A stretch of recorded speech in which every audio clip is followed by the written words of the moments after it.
Hello and welcome to White Glove Reviews. In this video, we're taking a look at a Parker Jotter XL.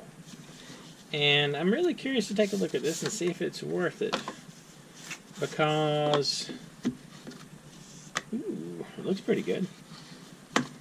Okay, so the Parker Jotter XL is just supposed to be a little bit larger version of the normal Parker Jotter. And let me grab a Parker Jotter. Alright, so here's a traditional Parker Jotter, and here's the XL.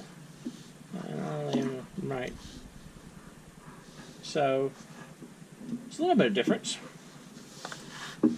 So, you're looking at maybe, call it 5.5 inches for the XL. And let's see, just a hair over 5 for the normal Jotter.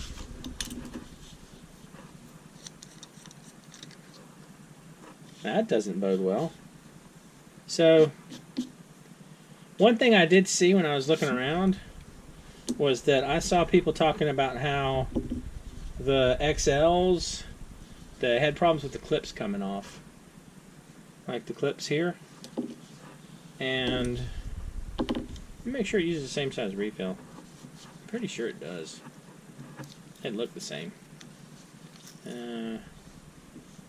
Yeah, same size refills. The only difference here is this is a... Oh, can't get hold of it. The one I have in this one is a Monteverde refill. Because I like the green. I like their green. So, this is the big question, though. It doesn't...